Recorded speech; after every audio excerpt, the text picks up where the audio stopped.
Oh, how is it going, my friends? And welcome to another episode of Dax Startup Journals. Now, today's episode I am really excited about because it's fascinating.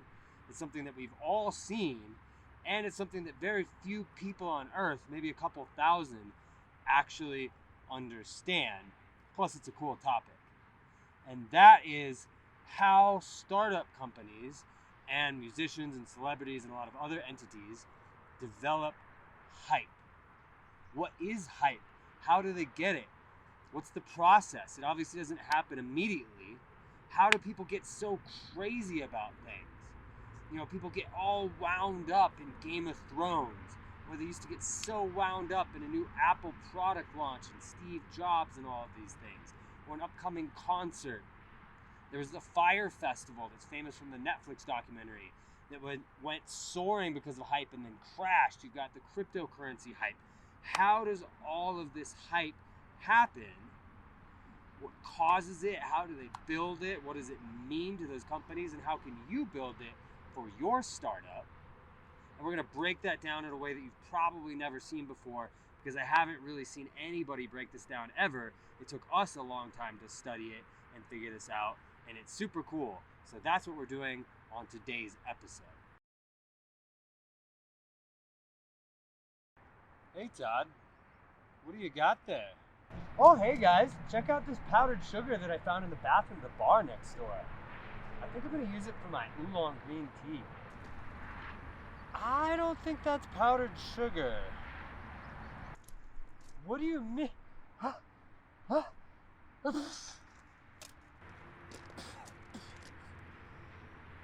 Who hired the homeschool kid? Come on!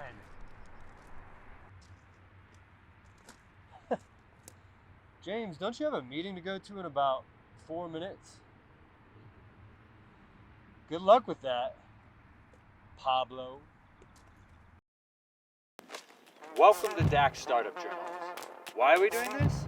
I fundamentally don't think that there's solid information on starting and growing scalable startups out there. Raising money, getting customers, managing teams, all of that. I don't think there's solid information out there in any one place. And none of it is particularly entertaining. So we're going to bring you that.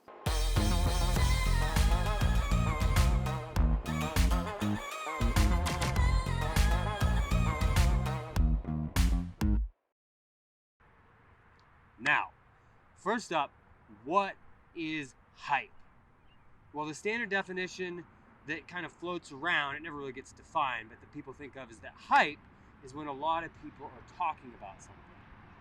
But it's actually a lot of people talking about something combined with excitement.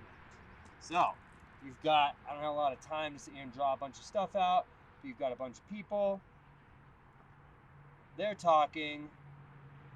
Love my art. I'm going to be the next Picasso for sure. And then you add in excitement. And that's key. Now, a lot of times you actually add in something else, and that is suspense. So, when you add suspense to anything, one of my expertise is in practical psychology. Why things go viral, why things are appealing, why a song is a hit, things like that. One of the principles that works across all of practical psychology is when you add suspense to just about anything, it increases the other emotions. So, if you've got an event that's in the future, or something that somebody's anticipating, like maybe receiving something because that's in the future, you can create suspense. So we can be like, the Fire Festival is going to be really exciting. We can get a lot of people talking about it. And then when that's in the future, the suspense of it coming heightens it. Or we can be Apple and we can say, well, we're going to tell a lot of news outlets that we have something really cool coming. So there's a lot of people talking about it. And it's really cool. You've never seen anything like this. What is that? It's excitement. But the fact that it's coming and we're not going to release that and talk about it, when Steve Jobs goes on stage on September 16th, that causes the suspense. We can even heighten the suspense by having leaks. we can be like, well, it just so happens that our most loyal blogger just managed to somehow get a hold of the iPhone before anybody else. Probably not a coincidence. That's part of the suspense.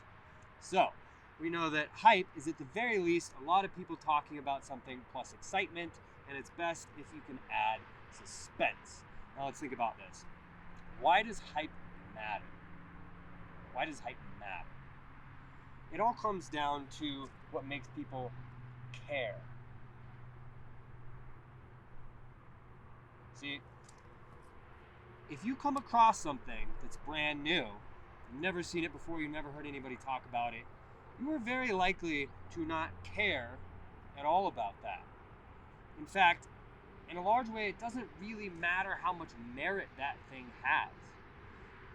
Now, you might not believe me entirely, but let's think about the best phone in the world just came out, but you've never heard of it. It's the Lunar Eclipse phone. And you come across that online, and you see their advertisements, and you've got them talking about their own phone, and they're like, the Lunar Eclipse phone is the best phone on the planet. It's got, for the first time ever, a dedicated artificial intelligence chip on the phone. How exciting is that? But you've never heard of this. You're not going to care because you haven't heard anybody else talk about that. You haven't heard anyone talk about it. If that's the best phone on the planet, why haven't you heard that on any blog, on any TV review show? Why haven't you heard any of your friends talking about it? Why hasn't Jake Paul bragged about getting it and then jumped into a pool with it on him? Like, you're not going to care because nobody's talking about it, right? Nobody's talking about it. So you have a hard time caring about that. In fact, in general, human beings have a hard time caring about anything that's new to them. Okay, so what does make humans care about something that they've never heard of or seen before, something that's new to them? Well, one thing is a lot of people talking about it. So if something's brand new to you and a lot of people are talking about it, then you might care. Because your default is if something's new to you, you're not going to care. So let's say that you hear a band on the radio, never heard them before. Probably not going to care. Not the first time anyway. But then let's say over the next 4 days, 5 different people come up to you and they're like, have you heard of Ashnikko? Have you heard of Ashnikko? I can't believe them. They're awesome. I'm going to their concert. Well, all of a sudden, 5 people in 4 days have talked to you about it. All of a sudden, you're prone to caring. Something new to you, but all these people talking about it makes you care. That's the primary way, actually, that we start caring about things that we've never heard before. There's other ways to represent that. Like you could instead see Ashnikko on stage at a concert playing to an entire stadium full of people. That might make you care. You've never heard of them before, but you're like, oh wow, Ashnikko plays to packed stadiums? Maybe I should care. Or she wins a Grammy. Or maybe Justin Bieber talks about her. Now you've got an official figure talking about her. So you could have lots of random people, lots of other people, maybe your friends talking about something.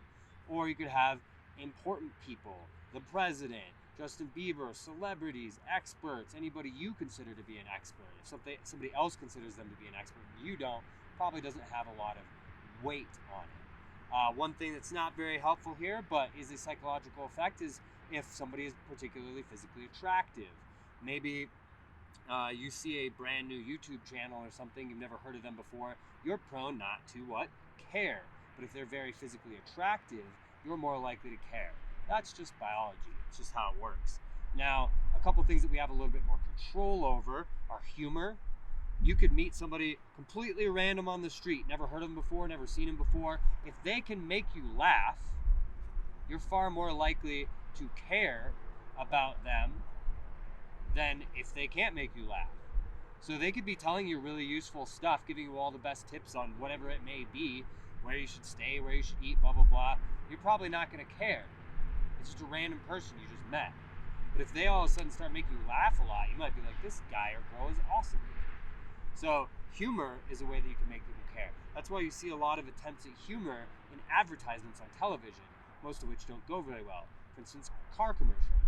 I've never seen worse commercials in my life than the car commercials that try to be funny. It's horrible humor, but they're trying to make you care about something that previously you weren't maybe aware of or didn't care about at all. Now, there's better examples like Dollar Shave Club.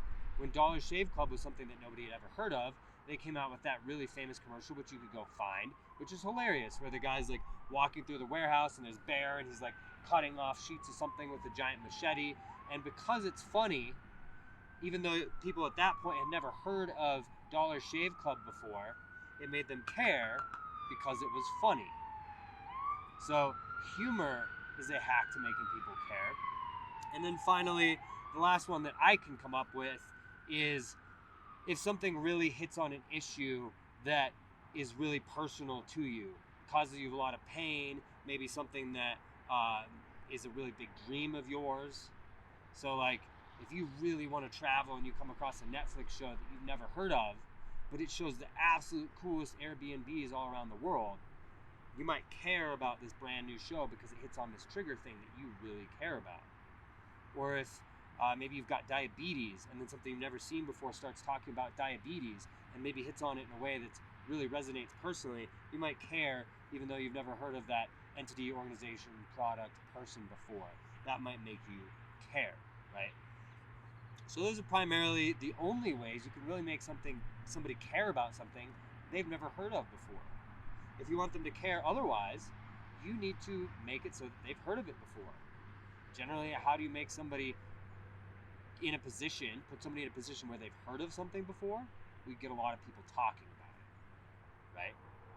When you get a lot of people talking about something, then the first time they've never heard of it, but a lot of people are talking about it, so they're going to hear about it again and again and again, and pretty soon you bypass it and it's not new to them anymore. They've now heard about it multiple times. Once they've heard about it multiple times, what happens? It's not new. A lot of people are talking about it, and they're open to caring. Especially because it's a social effect. You're like, well, 3 of my friends were talking about that, and this guy on the news was talking about it, and then Ewan McGregor, the celebrity actor, tweeted about it. When you start piling all of that up, it makes you far more prone to caring.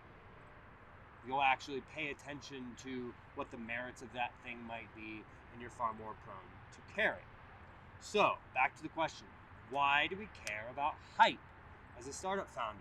Well, because as a startup founder, it's a startup. It's new. Most people have not heard of it, which means even if we show them our best side, they're not going to care.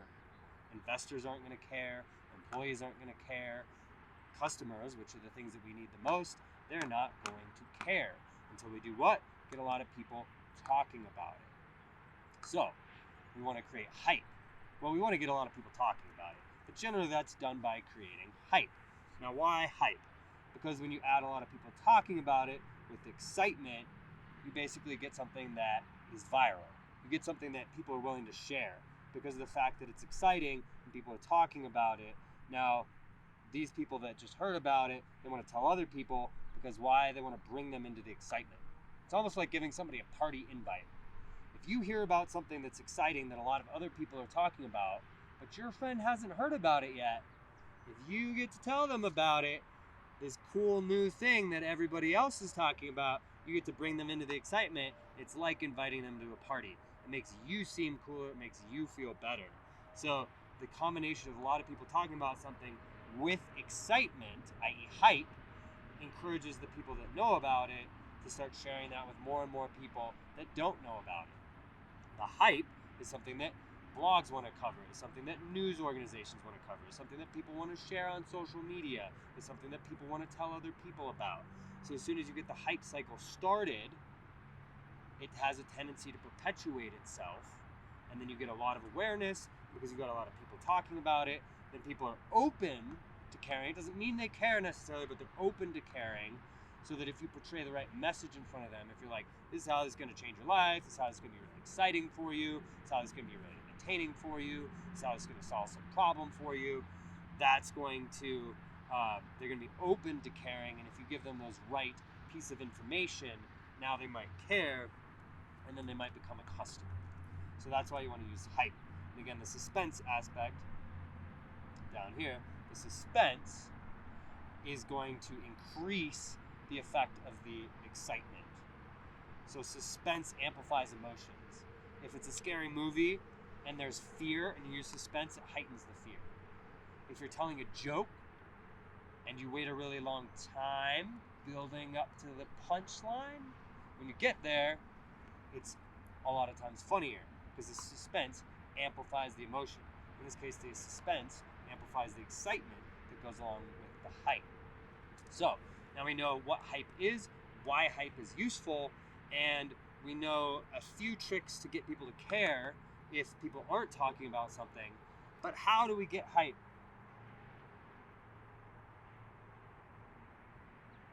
How do we get there? I think pretty much anybody watching this should know that you don't just come out, post a website, and all of a sudden you've got hype. I think it's pretty obvious that there's some sort of build-up to the hype. Well, there's a spiral. It has to start somewhere. I'm writing at a really weird angle right now, so all of you can comment about how terrible my handwriting is when I write the start.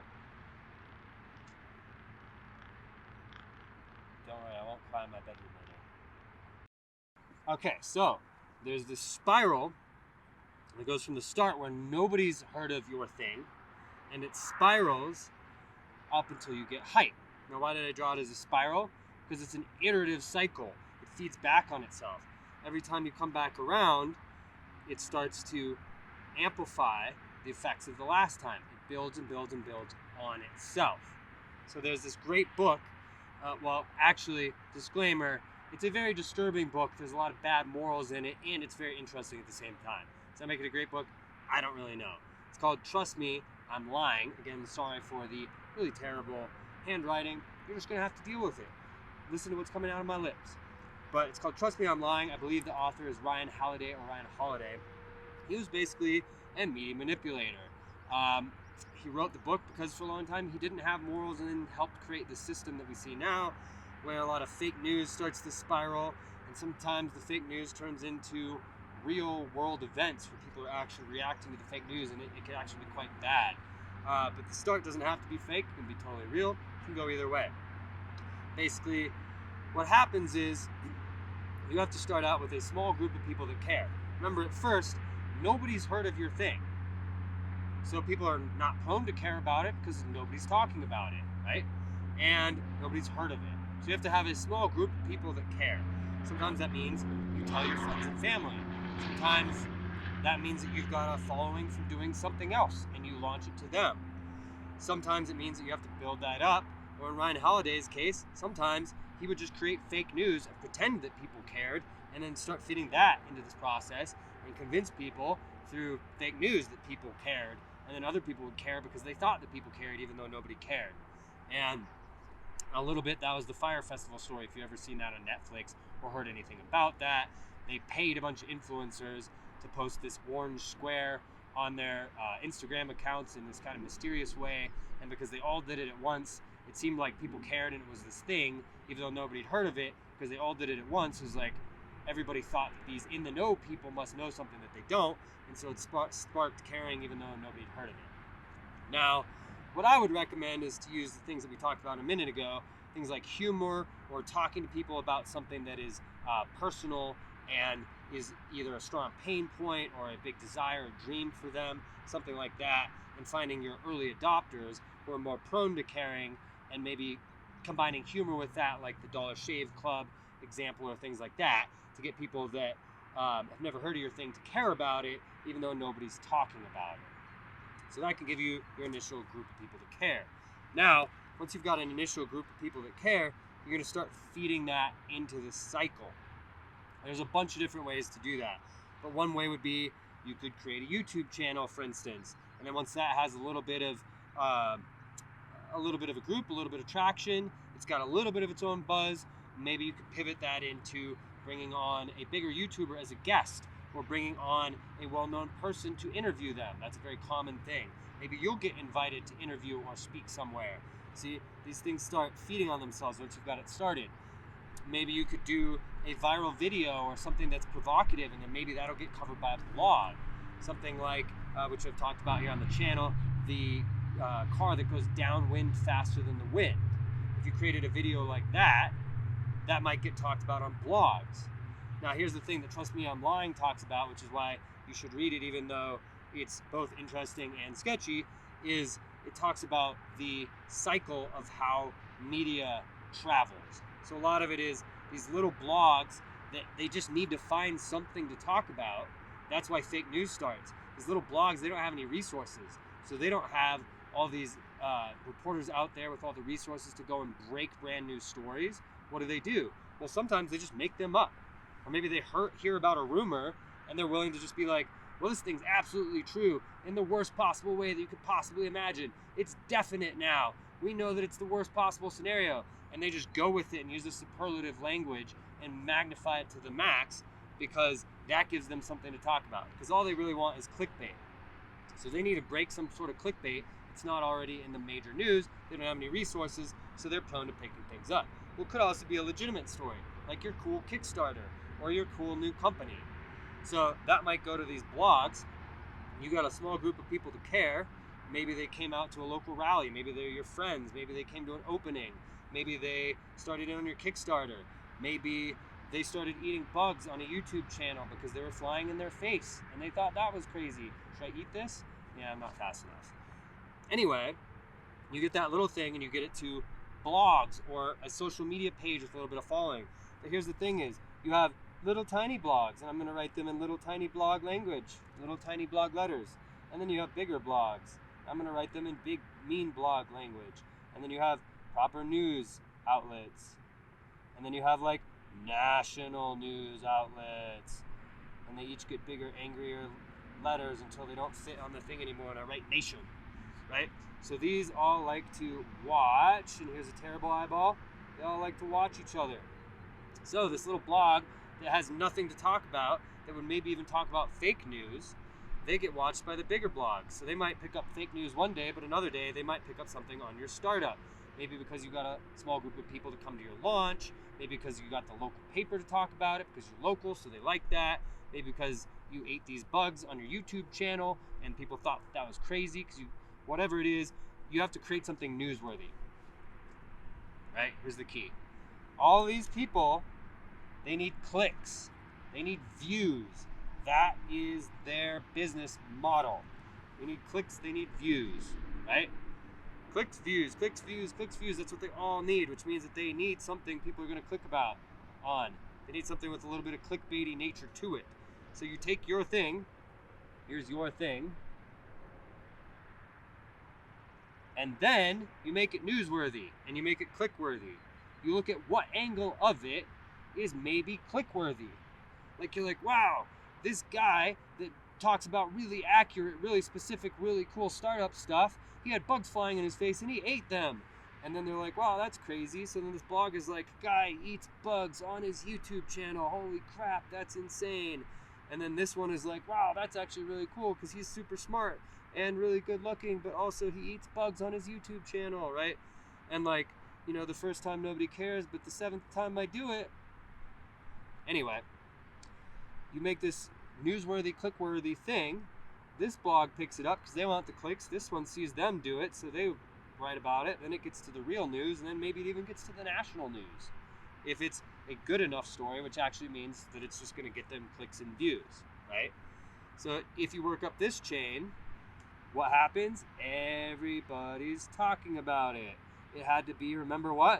It had to be exciting, and it also had to be, in order to get started here, it had to be click-worthy. So you might have to focus on a click-worthy aspect of what you're doing that maybe isn't even the most important aspect of it. For instance, with what we're doing, we have an AI technology that could genuinely be smarter than, in general, than a human being in like 2 to 5 years. That's not the main thing we're doing, but it's quite click-worthy. And it could become the main thing that we're doing later. But that might be click-worthy enough to get into these blogs and then rise up the chain. Okay, so I was not able to eat enough bugs yesterday for us to get the video done. They came out victorious.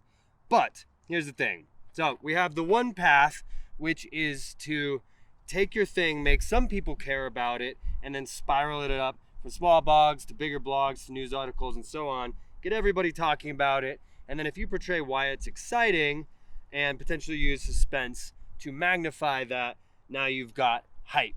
And now people are prone to care about your thing because everybody's talking about it and it's exciting. Keep in mind that you have to make it click-worthy in order to do all of that. There is, however, a completely different process. In fact, there's many other processes. all you have to do is find a way to spiral up without the blog and news sphere. How do you do that? We've got to keep putting your thing, your startup company, your product, could be even your nonprofit, could be your YouTube channel, could be anything. You've got to keep putting it in front of new people. Keep putting it in front of new, and just gonna go people. Keep putting it in front of new people. Now, the important thing about this is it's the classic what got you here won't get you there thing. So whatever gets you your first 10,000 new people is probably not going to get you the first 100,000 new people, is probably not going to get you your first million new people. Now, it's not just keep putting in front of new people, it's also show them that other people care and are talking about it. So, you can't just keep putting it in front of the new people. You also have to show them, the new people, that other people already care and are talking about it. You have to keep showing them that, and you have to do it in whatever channel you're putting in front of new people.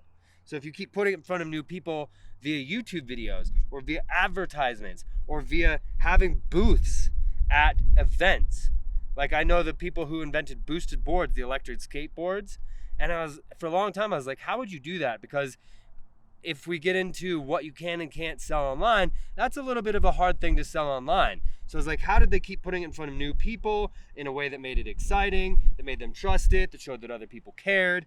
And a lot of it was actually done at booths at events. So the creative challenge here, the one that gets most people so that most people can't figure out a way to actually create and scale hype around whatever they're doing, is that you have to keep putting it in front of new people in different channels as you grow, but at the same time, you have to figure out, how am I gonna show that this thing is exciting in that channel, whether it's video or booth an event or a TV commercial or a radio ad or a sponsorship of an event like a sporting event. You have to keep showing in that channel that it's exciting and that other people care and are talking about it. So you have to keep finding a way to put those things into the new channel. Is it gonna be a video and I'm gonna show a bunch of people in an audience at an event? That might be what a musician would do. Maybe that's what Red Bull would do. Maybe Red Bull would show that video at their booth at an event so that you could see the big audience that they've had for some of their things, right? If it's just a video itself, how do I show that? Maybe it's the follower count on the YouTube channel. But you have to keep showing that all these other people are talking about it and that it's exciting in the channel that you use to reach your 10,000, your 100,000, your million people. Or you can go up this media chain over here, which is why a lot of people use the media chain. It's kind of a built-in system for doing the same thing. But you can do it anyway. And that's what's so cool about this. That's why I love this. There's a general formula for how to do it for basically anything, but you have to be creative and find your channels for how I'm going to reach new people, and then how am I going to get these things into that channel and spiral this upward. And then if you do, the payoffs are huge, because once you have hype, now people that have never seen your thing before are prone to caring because they see that it's exciting and that other people are talking about it. And that's so cool. That's how most things in our world blow up. It's fundamental human psychology. We care about things that other people care about that are exciting. And it's so cool. It's such a cool effect. Nobody that I've seen has ever broken this down, shown how this process works, and shown how you can create it for yourself, which I think is super cool. So we're gonna keep doing stuff like this, diving into things that are very pivotal for startups and also other businesses as well, even sometimes nonprofits, things investors might wanna know about. So if you're into it, if you like this kind of thing, go ahead and subscribe, like the video. And if you've got an idea for a topic that we should do, the most liked comment for a topic that we should do in the future, we're gonna pin it to the top of the comment section, and I'll give you an hour of free consultation with me because I'm super busy with my own startup. I usually charge $500 for an hour consultation. So we'll see you in the next one.